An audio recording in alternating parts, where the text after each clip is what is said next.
Greetings all to the first video in the review mini-series preparing for my upcoming fandub of the webcomic superhero crossover event Crossoverlord, and where I talk about the webcomics its heroes originate from and one other crossover event leading to it that I shall tackle today. The mentioned event is called Crossoverlords and it lasted over 9 months in 2007, though it had few side ventures for a few years after that, and to my knowledge it is at the time of this video's release the biggest crossover event in webcomic history. The participants for this debacle of epic proportions are Alternate Delusion, Arra, Atavision, Petapond, Cameo Comic, Candy, Circle Arcadia, Portland, CTC vs EOU, Dark Red, Dacian, Detective Fork, Dog and Pony, Drunken Scribblings, Elvenpath, Evil Overlords United, The Fan, The Foxfire Chronicles, If Then Else, The Comics, Caspout, Keenfast, Lego Star Galactica, Lightbringer, Life and Death, Love Magic, Magical Misfits, Megagical Girl Lisa and Mind Misters, M-Organ Art, M-Organ Extras, The 19th Century Industrialist, Pimbet and Associate, Promcrest, Project Adam, Public Humiliation, PSI, Rangers! The Repository of Dangerous Things, Roads of Clift Run, Saria Universe, Sins, Stigman and Cube, Super Megatopia, Tales from the Institute, Team Nexus, Toast Destiny, TMOE, Too Many Authors, The Wallet, Warmates, Woolsworth Webcomic, and Zortic.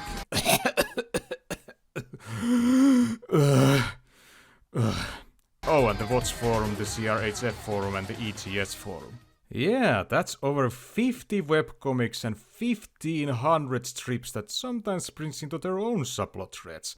If I try to cover every single one of them, we will be here all day, which wouldn't be possible anyway because several of the links no longer work. Therefore, I shall mainly focus on the two series that start the whole ordeal. Cameo Comic by writer Matthew Summers and artist Caitlin Woods, and Evil Overlords United by writers Ned and Hogan and artist Ty Phil. Let's start our tale in a mysterious headquarters where 6 sinister individuals are conducting a devious scheme. We are finally assembled here to do something nobody else has tried before.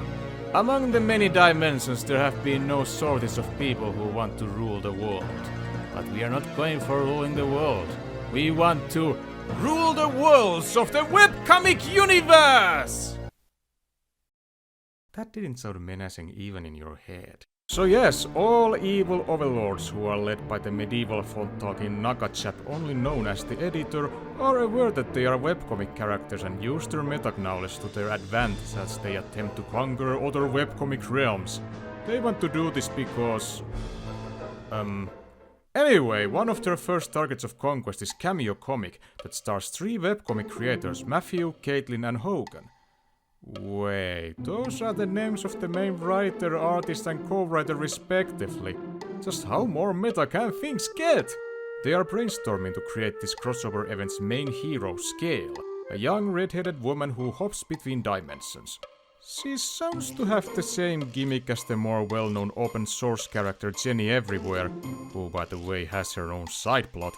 But Hogan clarifies that Scale instead will have continuous adventures across the webcomic realms.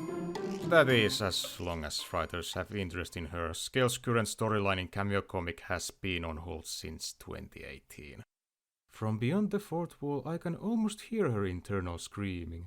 Just when designing Scale is about to be done, the webcomicers get attacked by EOU's weapon expert Jason Fellback, who captures the whole lot, after which they are forced to help the Overlords to calibrate their dimensional teleports to give more accurate coordinates. Not to mention a third party steals the bracelet Scale was supposed to use to calibrate her travels. Then suddenly she jumps into existence. Interesting detail is that Scale remembers having adventures before this moment, even though this is literally her first moment. Unfortunately, it soon becomes clear that her creators were captured before they came up with her personality. I understand she practically has no past, but still, what comes to protagonist Scale is definitely on the vanilla side. Therefore they try to build tension by going for the average Joe in a tough situation angle as she is frustrated on the current crisis where she feels she's not powerful enough to contribute much to it. This is way too much! It's like a moving sea, going up and down, sometimes calm, sometimes furious, but always moving. There's just so much going on everywhere! I don't know where to begin looking. that monologue also summarizes one of this crossover's core problems. It's too big for its own good, and trying to follow it all can get tedious, which is hindered further by some broken links caused by side moves or full reboots. Going to web archives can help some, but quite little in the end. But yeah, back to the characters. Other than that, scale is... courageous, kind of. Not that the Overlords are any better. Their leader, the editor, is... sophisticated, and Jason Fellback is stoic, who apparently at one point was the realm's guardian, but the story doesn't put focus on that aspect at all. As for the rest of the gang, there's the second in command, Deception, a dragon who is mostly in his half-elf disguise and who is the resident pervert. Dr. Catastrophe is a scientist who actually has some interpersonal drama with his long-lost daughter, but that's only for like one scene. Said daughter is Celine Quickenice, whose gimmick is to use psionic abilities to charm opponents and potential allies alike, which she does with ease because webcomics at the time were filled with horny men both in and out of universe. And as the last one we have Swarg, a member of some ancient race, and he provides some comic relief, but otherwise he's rather insignificant to the events. If you're wondering what drives them to evil, well, in most cases the answer is unclear. Every 10 strips starting from number 40 a new villain origin was unlocked as a separate link to reveal how they joined to EOU, but like any other character building element, that stuff barely comes in play during the main story. Just to emphasize, almost everything that gives the villains their background and more meat to their personalities are hidden in the supplementary material. That's the webcomic equivalent of putting the entire narrative of a video game in its manual. So obviously this stitch blanket of a plot isn't very character-driven, but hey, it's a big cross-dimensional crisis featuring all kinds of worlds from fantasy to sci-fi and everything between, getting invaded by droids and other sort of nasties, and sometimes local bad guys have allied themselves with EOU in hopes of growing their power within their own realms. There is bound to be some intriguing developments happening all around, right? Right? On Scale's side, our hapless protagonist has to visit different realms, first to figure out what's going on, and when she gets to know the source of the attacks, she then stays long periods of time in her creator's apartment coordinating defenses, trying to get help in locating her creators plus her wrist travel coordinator, and wallowing in self-pity. I swear, the first half of the story Scale is all like, I should do something! Should I do something? Until finally deciding she's had enough. Time to mop the floor with the Overlords!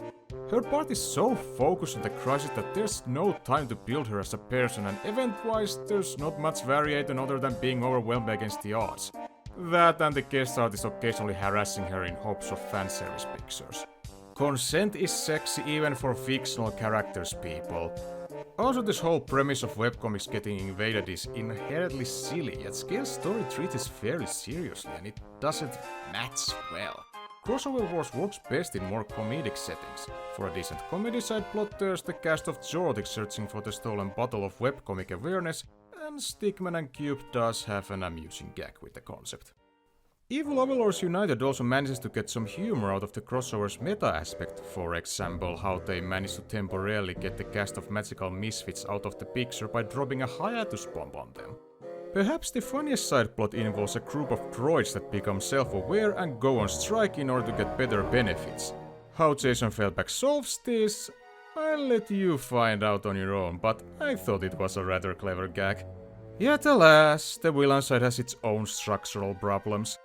I've already mentioned about the lack of character building, which contributes to most of their panel time consisting of planning, coordinating attacks from their ivory dimension, though occasionally they do get to fight several wandering heroes, and trying to sound menacingly foreboding at the end of a strip, but because the premise is so silly it doesn't stick to landing. And my god, they love to make the latter ones. Don't believe me? Gentlemen, I think we are finally getting somewhere. Don't you see the consequences, my dear? May I present your arm? So, meet our new allies. From Evil Incorporated. When it's installed, the road for us is opened! Gentlemen, invade and conquer at your leisure. Go and make Elven Bath a fiery inferno. Now I'll go find some comics they can free for their new allies. Agent Bunny! Moving on, both the main hero and her rogue gallery are doing their things separately with barely any interaction. In fact, the Overlords aren't even aware of Scale's involvement until the very last battle. This structure may be partly because of all the rest of the webcomics participating in this one huge snuggle sandwich bacchanal are hesitant to have it to cause lasting impacts to their walls. There may be like 2 or 3 where the wars made status quo changes. Most of the time Overlord minions veni vidi but without vici because they are eventually beaten up by the locals who are then all like, well, that was weird. So anyway, to clarify my point further, I take as examples all the future Crossoverlord alumni and what they were doing during the event. First there's Mistress, who certainly has the most involved adventure of them all. It starts innocently enough as she first has to tackle against an evil Incorporated member, a name she does make fun of, but soon her alter ego's acquaintance gets put to jail for murder and Dr. Catastrophe turns the said acquaintance and some of his cellmates into super soldiers that seem to cause havoc in Mistress's world, though I haven't read that issue yet to know the full extent of the damage.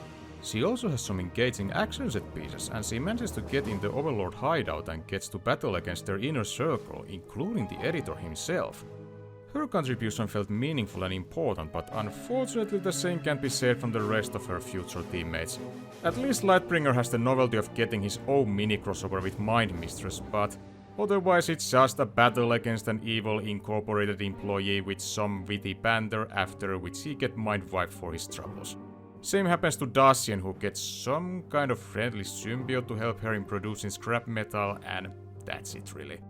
Finally there's mechanical girl Lisa Ant, whose battle is not 100% pointless as it causes a small plot diversion and is against a person of significance, namely an EOU Special Agent Corporal Catnap, a furry who hates furries. I guess they didn't invent mirrors in his universe. Crossover Crossover Wars. If nothing else, it's impressive from technical standpoint. It must have required so much planning to make the whole thing even this cohesive, but in the end the project suffered from too many authors, no pun intended.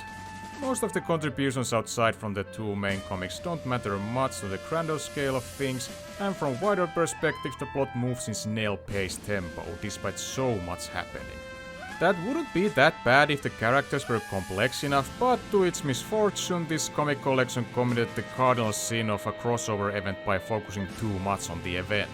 There's no room to build decent interpersonal connections aside from rare singular moments, and characters feel one note as a result, plus the premise of all the worlds being webcomics and therefore fictional makes the whole thing unintentionally low stakes. Still, there are a few moments of brilliance when the crossover has fun with its silly concept and uses meta-humor to show how well this would have worked if approached from a different angle. As it is though, it's not bad, just really mediocre. After the end of the war, Cameo Comic continued after a 3-year break to continue Scale's adventures, but as I mentioned before, that stopped in middle of a storyline in 2018, though there had been several long hiatuses even before that.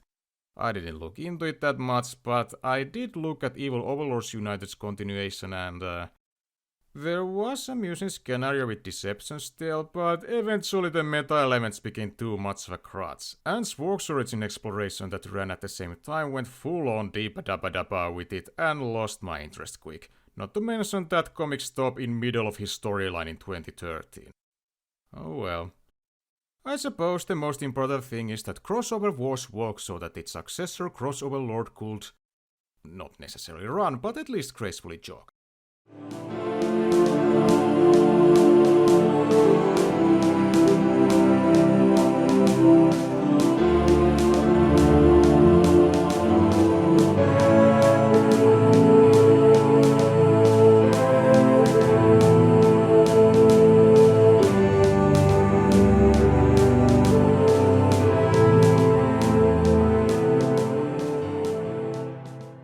Wait, did they capture Christ?